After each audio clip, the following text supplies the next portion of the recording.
नागोठाणे येथील नवीन पुलाजवळ सार्वजनिक बांधकाम विभागाने रस्ते विकासासाठी संपादित केलेल्या जमिनीवर मोठ्या प्रमाणावर बेकायदेशीर अतिक्रमणे झाली आहेत.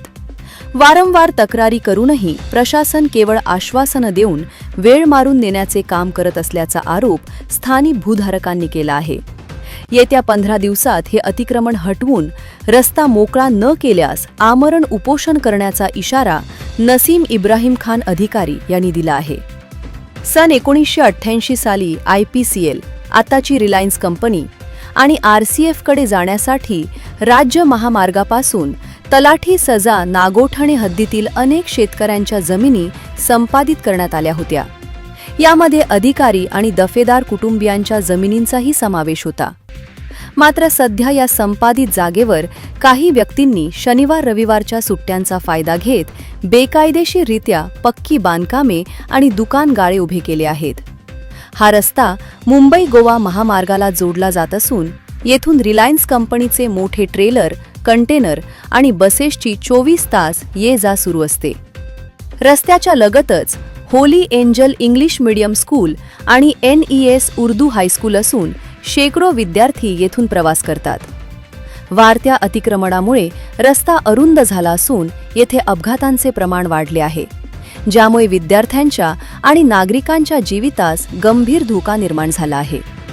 या अतिक्रमणाबाबत तक्रारदार नसीम अधिकारी यांनी सार्वजनिक बांधकाम विभाग अलिबाग यांच्यासह मुख्यमंत्री, सार्वजनिक बांधकाम मंत्री, जिल्हाधिकारी आणि पोलीस अधीक्षकांना लेखी पत्र दिले आहे.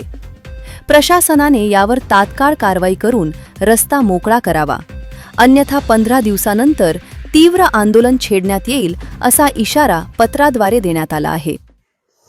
नमस्कार, मी नसीम इब्राहिम खान अधिकारी, राहणार नागोठणे, तालुका रोहा, जिल्हा रायगड. मी म्हणजे आमची प्रॉपर्टी 1982 ला IPCL ला दिलेली आहे आणि त्या IPCLच्या जागेवर, गव्हर्नमेंटच्या जागेवर माफियांनी अतिक्रमण केलेलं आहे आणि भरपूर अतिक्रमण झालेले आहेत तिथे. त्याच्यासाठी मी वारंवार बांधकाम खात्याकडे तक्रार केली असता मला काही 6 महिन्यानंतर अलिबागचे जे बांधकाम खात्याचे अधिकारी होते त्यांनी परमिशन दिली ते तोडून टाका. परंतु त्यांचे जे अधिकारी आहेत, उपअधिकारी, त्यांनी त्यावर DM पाटील यांनी अजूनपर्यंत कारवाई केलेली नाही. वारंवार मी तिथे त्यांचा पिच्छा करत असताना सुद्धा ते मला फक्त आश्वासन देतात आणि आम्ही तोडू, आम्हाला नकाशे मिळत नाही, हे नाही मिळत, ते नाही मिळत. त्याच्यानंतर मी अलिबागला गेल्या महिन्यात गेलो आणि तिथे मॅडम आलेल्या आहेत, त्यांच्याबरोबर माझा संबंध झाला आणि त्यांना मी सांगितलं बाबा असं आहे.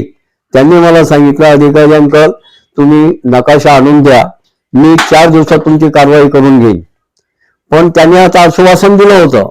त्याच्यानंतर त्यांनी त्यांच्या डिपार्टमेंटचा माणूस माझ्याबरोबर पाठवलं रोहायला. तर मी प्रांत ऑफिस मधून त्यांना 2 नकाशाच्या कॉप्या येऊन दिल्या. तरी त्या नकाशाच्या कॉप्या दिल्यानंतर आज 4 महिने झाले तरी हे काही कारवाई करत नाही. आणि मी आता विचार केलेला आहे की माझ्या वयाच्या हिशोबात 75 वर्ष माझी वय आहे आणि मी प्रत्येक डिपार्टमेंटमध्ये तहसीलदारकडे, कलेक्टरकडे, मामलेदारकडे, प्रांतकडे, बांधकाम खात्याकडे, समजाकडे मी पत्र पाठवलेले आहेत आणि मुख्यमंत्र्यांना पण पत्र पाठवलेले आहेत, बांधकाम खाते मंत्र्यांना पण पत्र पाठवलेले आहेत आणि समजांना पत्र पाठवून त्यांना मी सांगितलेलं आहे की 15 दिवसाच्या आत तुम्ही कारवाई करा आणि मला न्याय द्या. जर मला 15 दिवसाच्या आत न्याय मिळाला नाही तर मी आमरण उपोषणाला बसणार आहे आणि माझा काही झाला त्याला शासन जबाबदार राहील. नमस्कार. जनोदय करिता नितीन गायकवाड, नागोठणे.